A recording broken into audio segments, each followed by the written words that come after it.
I was born in Sedalia, Missouri on the 12th of March, 1943. My father was, he was a career pilot and the driving force behind everything I did. I had great respect for him for a lot of reasons.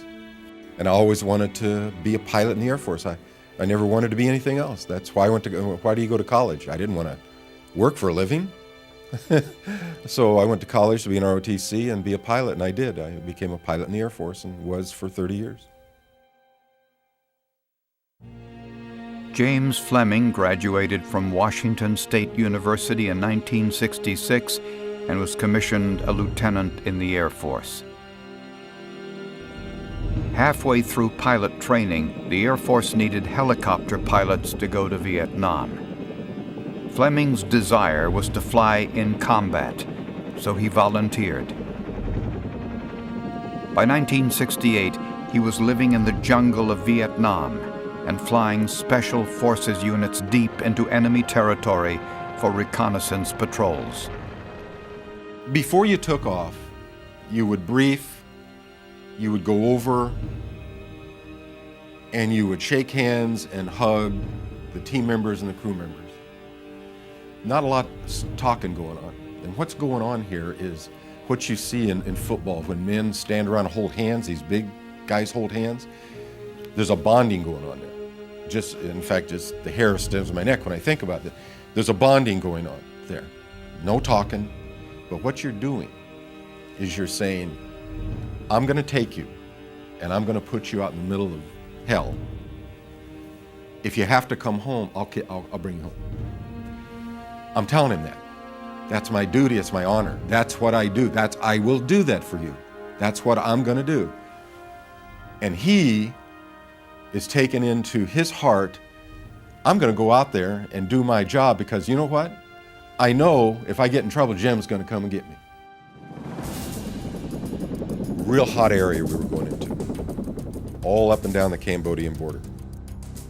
When we went on a mission, we went in a formation of 5 helicopters, 2 gunships, the insert or exfil slick, the guy that puts them in or the guy that picks them up, an empty slick to pick up anyone that's shot down because we're behind enemy lines.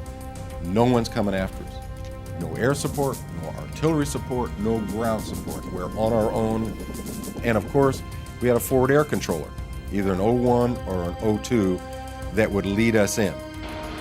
On November 26th, Fleming and his crew inserted a 7-man Special Forces team across the border into Cambodia for an intelligence-gathering mission. After getting a team okay from the ground, they went to a remote location to wait. We're sitting around listening to rock and roll from the Armed Forces radio and eating sea rations and smoking cigars and, setting alert out in the middle of this miserable little place. When I put the team in, they got their 20-minute okay. They moved up to this road and set up a watch position and an ambush position. They had been there a couple hours, and here came a large enemy force down this trail. And one of these enemy soldiers walks over and starts to relieve himself. The guy saw Frank's eyes. He looked forward and looked at him, and then all of a sudden he jerked back, and Frank hit him, and that opened up the ambush.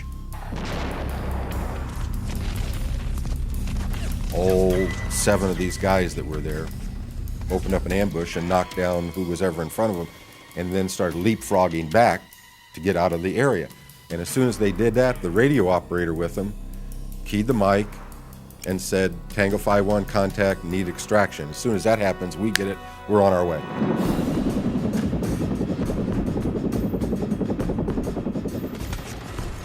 Now they're after him. They chased him to this large river, which is the border between Cambodia and Vietnam. and they can't get across the river.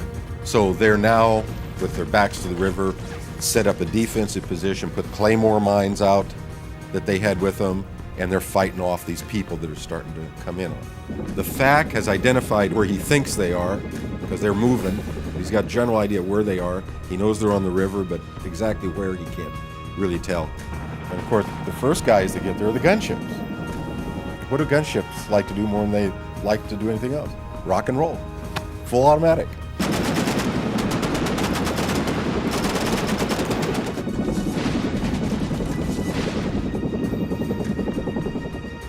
Well, lo and behold, they go across, and we didn't know these people were pulling some Chinese 51 caliber machine guns with them.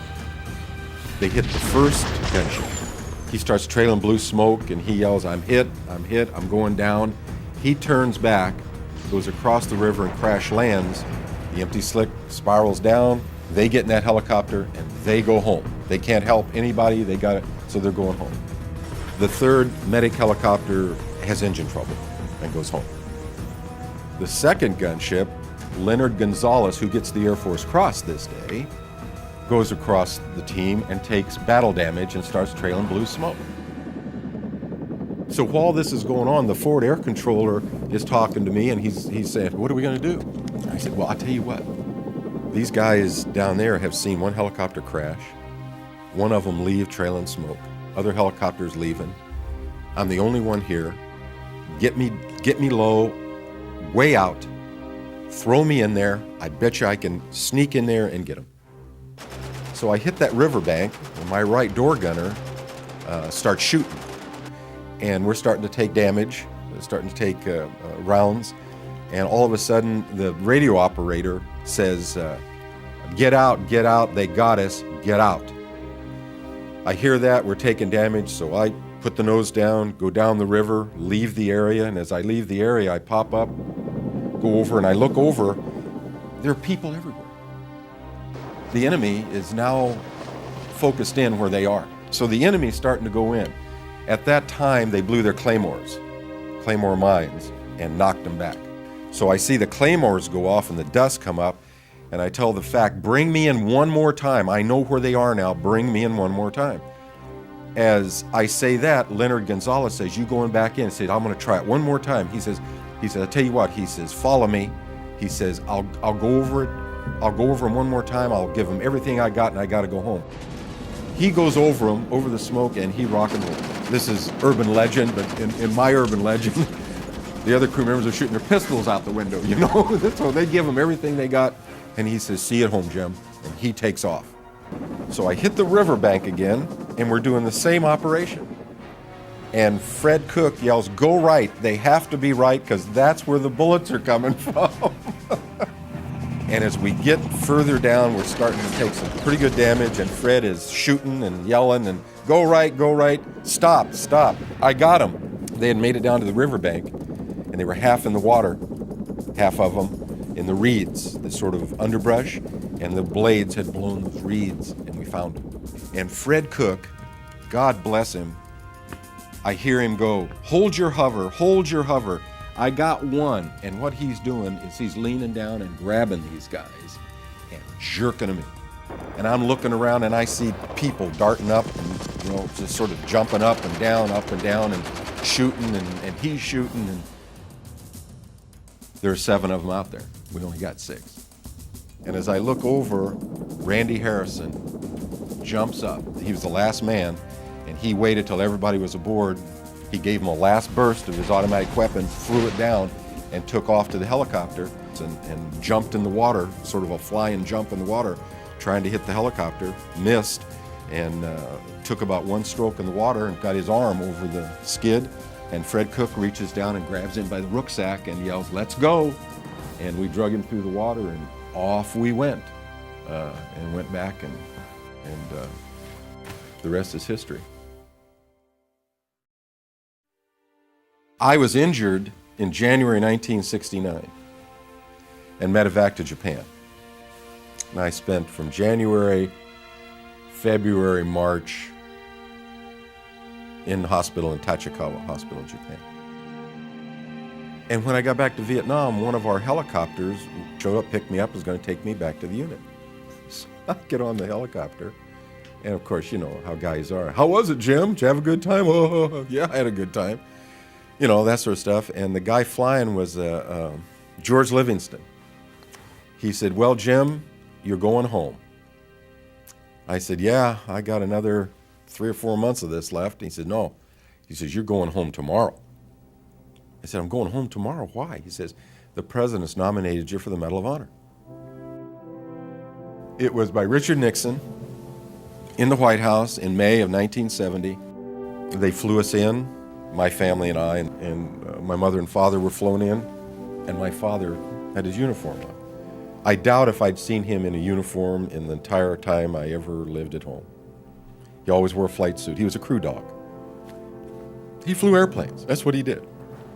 But he had a uniform on, and I looked down at his ribbons, and he had an air medal. And I said, Dad, where'd you get the air medal? And he looks at me and he goes, Iwo Jima. I said, Iwo Jima? He said, yeah.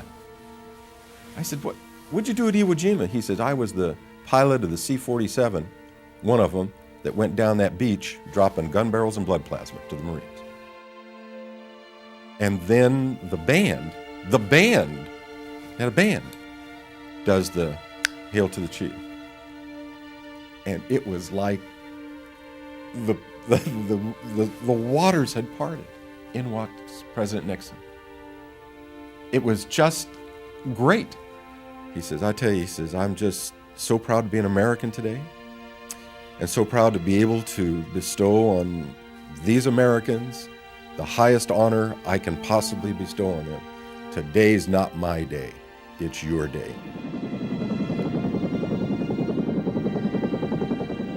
How many helicopter pilots were in Vietnam? Thousands. How many helicopter pilots did what I did and got shot down and died? No one saw it. Hundreds. I know that. I was recognized, and I owe a lot to those that weren't. I've tried to. Sometimes I haven't been quite as good as I should have been, but I think I've held it up pretty well.